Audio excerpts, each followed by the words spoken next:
Salut les filles et les garçons, je vous retrouve aujourd'hui pour vous faire une nouvelle vidéo, donc ça va être un vlog. J'ai pas trop l'habitude de faire des vidéos vlog, si j'en ai fait une sur mes tatouages. Mais là je me suis dit que j'allais vous faire un vlog sur mon parcours scolaire et mon métier qui me passionne et que j'avais envie de vous faire partager. Donc je me suis dit que ça pouvait être l'occasion d'en faire une vidéo. Donc mon parcours scolaire, c'est un parcours assez atypique. C'est pas le parcours classique école, collège, lycée, bac, faculté. Moi c'est un peu plus compliqué que ça. Donc après, je cherche pas à ce qu'on critique mon parcours ou autre. Donc moi je vous donne mon parcours. Peut-être que ça peut vous aider si vous êtes que vous cherchez votre voie ou autre. Et puis je me dis aussi que ça peut servir de donner des idées et voir différemment comment les gens ont fait leur parcours pour arriver au métier qu'ils font. Voilà, c'est un peu compliqué, mais je vais essayer de faire le plus simple et sans trop rentrer dans les détails. Je voulais faire voir les clous de ma chemise, mais j'ai les cheveux dessus, on les verra pas. Je referme la parenthèse. Donc mon parcours scolaire, bon, il est classique du départ, l'école maternelle. Bon, j'aimais pas trop y aller parce que j'aimais bien rester avec maman. Ensuite, école primaire, classique aussi. J'étais plutôt bonne élève. On devait me faire sauter une classe, mais mon père a dit à ma mère, tu t'en occupes. Ma mère, elle savait pas trop quoi faire, donc du coup, elle m'a pas fait sauter la classe. Donc j'ai fini mon primaire, je suis rentrée en 6e. Là, j'avais commencé à m'ennuyer. Déjà, je m'ennuyais à l'école primaire. Je trouvais qu'il n'y avait pas assez de travail, je m'ennuyais. Je me suis toujours ennuyée à l'école en fait. J'ai fait ma 6e, j'ai fait ma 5e. Ma 4e, je l'ai faite pas au collège, par correspondance, parce que j'avais subi 2 interventions chirurgicales pendant mon année de 5e. Et dans le collège où j'étais, dans mon village, on n'avait pas trop envie de m'aider. Donc pour la 4e, le principal a dit à mes parents qu'il ne voulait pas me garder et qu'il leur a conseillé de me faire prendre des cours à domicile. Donc du coup, j'ai dû passer ma 4e via le CNED, donc c'est le Centre National d'Enseignement à Distance. Il n'y avait pas d'autre école dans mon village, il n'y avait qu'un seul collège. Donc du coup, j'ai pas eu le choix que de faire ma 4e par correspondance. Mais le maire de mon village, qui m'aidait à me donner des cours de soutien en maths, a voulu que je retourne au collège en 3e. Je suis retournée au collège en 3e, ça s'est plutôt mal passé, dans le sens où, comme j'avais raté un an, et puis les adolescents sont très méchants entre eux, hein. Il y en a peut-être qui se reconnaîtront, qui ont eu le même problème que moi, donc j'étais pas la bienvenue, j'étais en quarantaine, autant par les élèves que par les profs. Donc j'ai tenu jusqu'en décembre, et puis après j'ai pas pu continuer d'aller au collège. Donc j'étais en 3e et j'ai préparé mon brevet, mon BEPC, chez moi avec des livres, avec l'aide de ma mère. Et j'ai dû retourner en juin passer mon brevet. Donc c'était plus difficile pour moi d'aller passer le brevet dans ce collège plutôt que le brevet en lui-même. Donc j'ai obtenu mon brevet et ensuite il fallait aller au lycée. Donc il n'y avait pas de lycée dans mon village. Moi j'ai des problèmes de santé, j'ai des problèmes d'allergie assez graves et il fallait que je mange obligatoirement chez moi. Donc du coup il fallait que mes parents déménagent, chose que mon père n'a pas voulu, donc du coup j'ai dû recommencer à prendre les cours par correspondance. Donc ma seconde, je l'ai fait par correspondance. C'était difficile parce que les cours tout seul, ça demande de la rigueur et puis c'est pas les mêmes. Puis c'est différent, on est tout seul et c'est difficile. Bref, j'ai fait ma seconde. J'ai continué comme j'ai pu. Et puis quand j'ai eu 17 ans, ma maman est tombée gravement malade. Donc du coup j'ai mis mes études de côté pour aider ma famille. Que ce soit mon grand frère qui est myopathe et ma maman qui était malade. Et parce que mes parents se sont séparés. Bon, je rentre pas trop dans les détails non plus. Et donc j'ai laissé mes études. Et ensuite j'ai déménagé dans une ville plus grande, j'avais 20 ans. J'ai essayé de me diriger pour pouvoir reprendre mes études, mais j'ai eu la barrière des obstacles du fait que je suis allée dans les missions jeunes, et les missions jeunes m'ont pas vraiment aidée, au contraire, m'ont envoyé vers des formations de réinsertion qui ne servent à rien, que c'était pas du tout ça. Moi je voulais avoir le bac ou un équivalent du bac. Et ils n'ont rien fait pour m'aider, au contraire, ils m'envoyaient sur des métiers en professionnel, pour eux j'avais que des lacunes.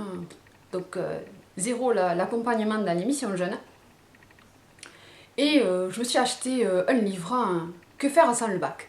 Donc ce livre, il m'a beaucoup aidé, parce qu'à l'intérieur j'ai trouvé qu'il y avait d'autres diplômes qu'on pouvait passer sans le bac. Parce que j'avais pas envie à 20 ans de retourner dans un lycée, vu l'écart d'âge, moi qui ai grandi plus vite que les autres du fait que j'ai eu des problèmes dans ma vie.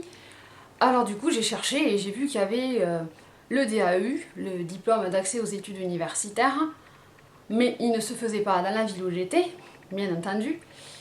On pouvait le faire par correspondance, mais ça m'a pas trop... Je me suis pas dirigée là-dessus. J'ai vu qu'il y avait un autre diplôme qui s'appelle la capacité en droit, où il y a la capacité en gestion aussi, mais moi je me suis dirigée sur la capacité en droit parce qu'on ne vous demandait pas de conditions d'accès, il fallait juste avoir 17 ans révolus et puis avoir la motivation de le faire. Donc je me suis inscrite là-dedans, j'avais 23 ans, 22-23 ans, ouais, et je me suis lancée toujours par les cours par correspondance, hein, parce que ça se faisait que par correspondance aussi, sinon il fallait aller sur Toulouse, mais les cours étaient le soir et moi j'habitais trop loin, donc du coup je me suis dit tant pis, tu vas retenter l'expérience par correspondance. Donc j'ai fait ça, je me suis inscrite, j'ai passé ma première année, je peux vous dire que les cours volaient dans ma chambre tellement c'était dur, parce que cet endroit en fait c'est comme si vous faisiez la première année de licence en droit, c'est pareil à peu près, à quelques cours près vous avez les mêmes cours. Donc moi j'ai fait ça toute seule, j'ai fait ma première année, je l'ai réussi, j'ai eu une mention, donc j'ai eu presque 15 de moyenne, et je suis rentrée donc en deuxième année de capacité en droit, puisque c'est sur 2 ans pour avoir le diplôme. Donc j'ai passé ma deuxième année de capacité en droit, par correspondance toujours, sauf que là j'ai présenté les examens à la fac de Toulouse. Un peu compliqué, hein, mais bon, j'ai fait comme ça, et là j'ai eu une autre mention, mais plus faible. J'avais aux alentours de 12, et du coup ça me donnait accès à la première année de licence en droit. Parce qu'il fallait avoir 15 de moyenne aux 2 années pour pouvoir prétendre à la deuxième année de licence. Oui. Ils sont gentils, hein. On est tout seul, on étudie tout seul, et en plus il faut avoir 15 aux 2 années si on veut prétendre à la deuxième année de licence. Bref. Donc moi j'ai dû retourner en première année de licence. Donc j'ai fait ma première année de licence. Je me suis inscrite encore via les cours par correspondance, même qu'il y ait une fac dans la ville où j'étais. Mais je ne me sentais pas d'y aller. Donc j'ai fait par correspondance, j'ai eu ma première année de licence. Mais c'était en fait un récapitulatif des cours que j'avais déjà fait. Donc je connaissais à peu près. Et la deuxième année, je l'ai fait en fac, mais ça m'a pas plu du tout parce que c'est une fac petite, donc du coup, moi qui avais plus d'âge, j'avais sur les 25 ans, on m'a mis un peu de côté, donc ça change pas, hein. Et donc j'ai fini et je me suis arrêtée là, j'ai pas continué plus loin, donc ça me fait niveau DUG. J'ai pas fait la troisième année. Si je veux la faire un jour, je peux la faire. Il y avait un autre diplôme qui m'intéressait, la criminologie, un diplôme universitaire, mais il se fait que dans certaines facs, il se fait pas partout. Donc c'est pareil, après il faut pouvoir s'y rendre. Et puis j'ai rencontré Ludovic qui a su que j'aimais l'informatique, les sites internet, parce que pendant le temps où j'ai pas pu aller au lycée, je me suis bien sûr intéressée à d'autres choses. J'ai beaucoup lu de livres, je me suis intéressée à l'informatique, j'ai appris moi-même à faire des sites internet avec des livres, pas avec autre chose. Et puis avec de la patience, en se mettant devant les logiciels, et c'était une passion que j'avais depuis un moment. Et lui m'a proposé de travailler avec lui, c'est-à-dire lui il trouvait des clients potentiels qui avaient besoin d'un site, et il prenait un pourcentage, et moi je réalisais les sites. Donc j'ai fait ça pendant un an. Puis vu qu'il me prenait pas mal de sous, hein, je me suis dit pourquoi pas te lancer en auto-entrepreneur, puisque ça te plaît et puisque j'arrive à faire des sites, j'ai décidé de me lancer en auto-entrepreneur. Donc depuis le mois de mai de cette année, je me suis lancée auto-entrepreneur. Donc j'ai un numéro de ciré, je suis déclarée en tant que webmaster. Bon, pour les numéros d'auto-entrepreneur, webmaster, ils savent pas ce que c'est, donc c'est service informatique, ça englobe webmaster quoi. Et là je suis en train de créer mon site. J'ai quelques clients déjà, je fais des sites pour des personnes qui en ont besoin. Et puis là j'ai créé ma page Facebook en attendant de lancer mon site. Donc ma page Facebook c'est Marilyn Studio Création, donc je vous mettrai le lien si vous voulez rejoindre ma page. Parce qu'à part faire des sites, je peux faire des logos, des flyers, des designs de chaînes YouTube si vous en avez besoin. Et après vous avez aussi mes tarifs, parce que même que ça me plaise de rendre service à des filles sur YouTube que je connais, il faut bien dire qu'il faut gagner sa vie, donc si je fais tout gratuit, j'y gagne rien moi non plus. Mais après, mes prix sont pas, je ne demande pas des millions quoi, hein. Même quand je fais un site internet, ça va entre 300 et 1500 euros, alors que certains webmasters professionnels demandent 3000, 5000, pas parce que je ne suis pas un webmaster professionnel, mais parce que moi j'ai pas fait d'école de graphisme ou d'école de webmaster. J'ai appris sur le tas, moi-même, avec des livres, avec des vidéos sur internet, j'apprends comme ça, petit à petit, et puis j'arrive à faire quelque chose.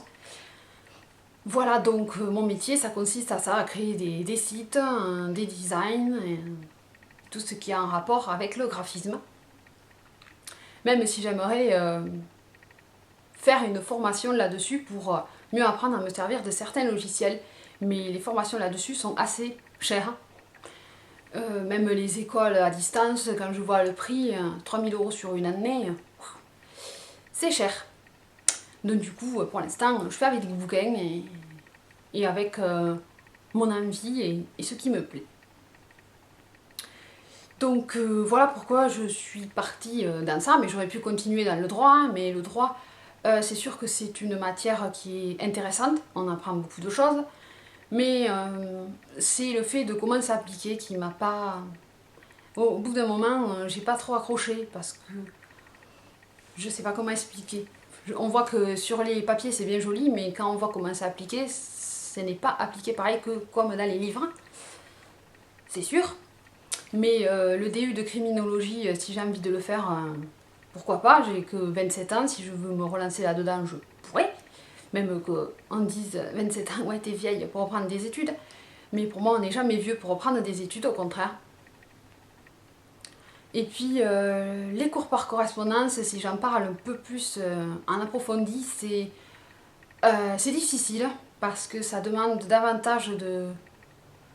Ben déjà il faut s'y mettre, parce que quand vous avez les cours le matin, vous savez que à 8h vos cours commencent, vous avez un planning, tandis que quand vous travaillez à la maison, vous n'avez pas un planning défini, c'est à vous à vous motiver pour les faire.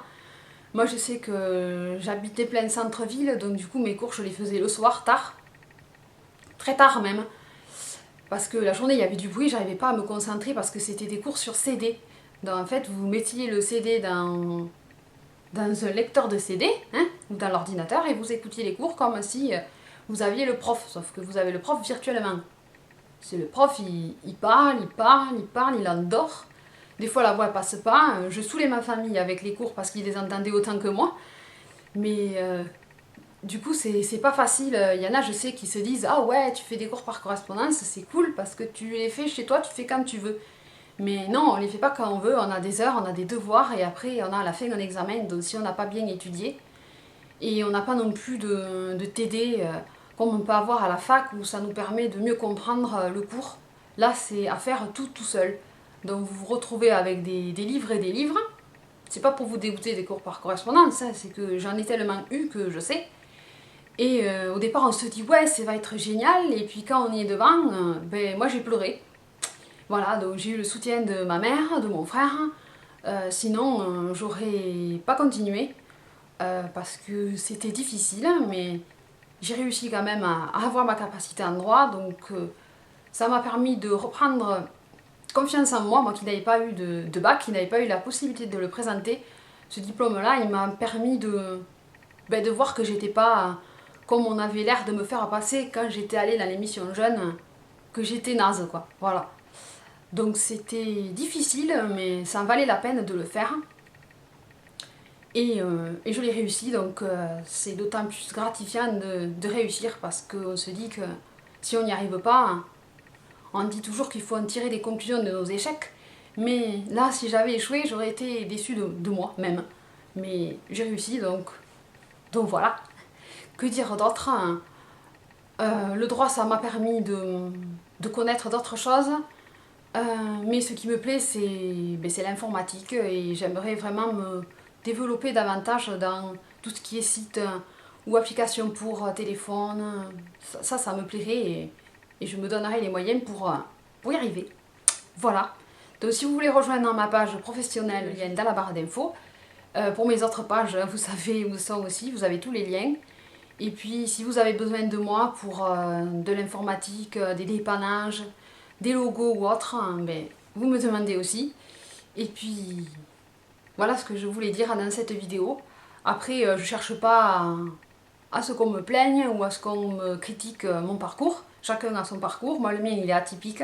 Après, ça m'a fait ma personnalité aussi, puisque je suis aussi moi-même atypique. Voilà. Et donc, voilà ce que je voulais dire. Ça fait 17 minutes que je parle. Ça fait beaucoup. Donc j'espère que ma vidéo vous aura plu. Si vous avez des questions, ben, n'hésitez pas. Si vous faites des cours par correspondance, ben, dites-moi comment ça se passe pour vous. Si vous avez besoin de conseils, je peux répondre aussi. Je suis bien placée. Et voilà, donc c'était ma vidéo du soir, un vlog sur mon métier et mon parcours. J'espère que ça vous aura plu. Si ça vous a pas plu, ben, c'est pas grave. Et je vous retrouve très vite dans une prochaine vidéo, cette fois-ci consacrée à la beauté, pas à mon parcours. Donc je vous fais des gros bisous et je vous dis à très vite. Bye bye, à bientôt. Bisous.